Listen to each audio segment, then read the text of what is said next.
Bonjour, je vous propose de passer aujourd'hui en revue les éléments qui conditionnent le potentiel d'éclairage naturel d'un projet en relation avec son implantation dans un site donné. En premier lieu, on doit tenir compte des orientations disponibles. Ceci va être déterminant par rapport au potentiel d'ensoleillement du projet.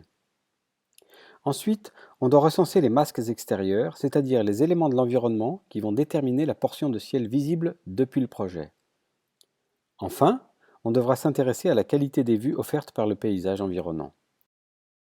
Ces trois sujets sont particulièrement importants lorsque l'on parle de locaux de travail.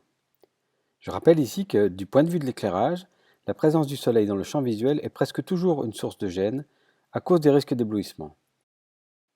D'un autre côté, on a besoin d'un accès au ciel suffisant pour bénéficier d'un éclairage correct. Pour faire simple, on peut donc dire que lorsque l'on s'implante dans un site, les enjeux sont les suivants. 1. On veut voir le ciel pour avoir suffisamment de lumière. 2.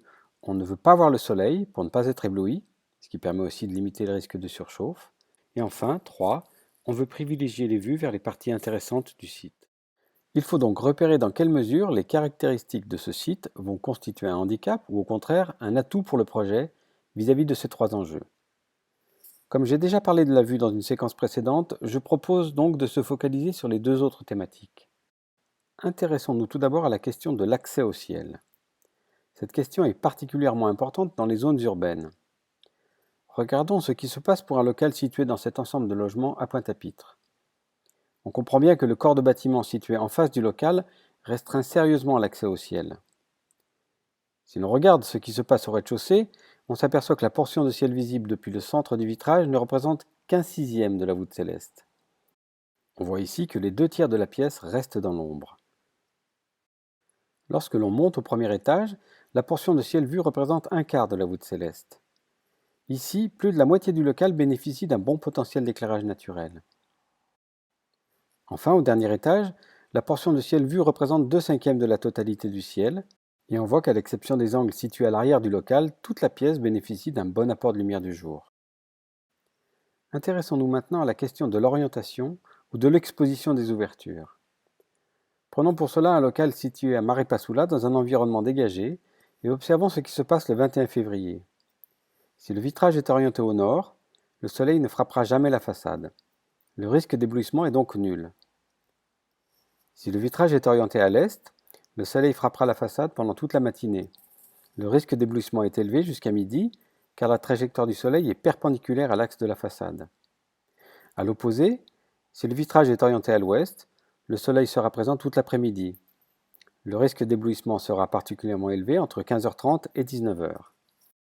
Enfin, si le vitrage est orienté au sud, le soleil sera présent, mais sa course dans le ciel sera parallèle au plan de la façade, et les rayons ne pourront pas rentrer profondément dans le local. L'ajout d'un avant-toit devant la façade permettra de facilement bloquer le soleil des heures chaudes et de réduire ainsi les risques de surchauffe. Cet exemple nous montre que, pour ce qui concerne l'ensoleillement, il est donc préférable d'implanter le projet de façon à limiter les ouvertures à l'est et à l'ouest, et à favoriser les percements sur les faces nord et sud.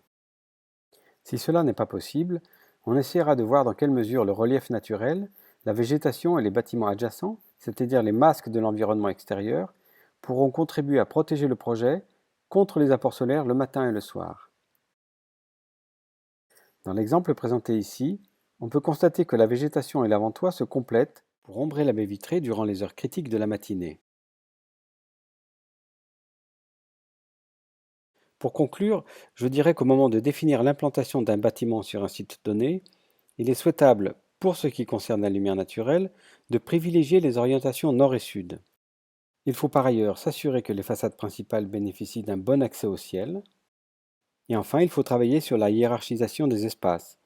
Par exemple, éviter de placer les postes de travail permanents au rez-de-chaussée ou dans les étages les plus défavorisés.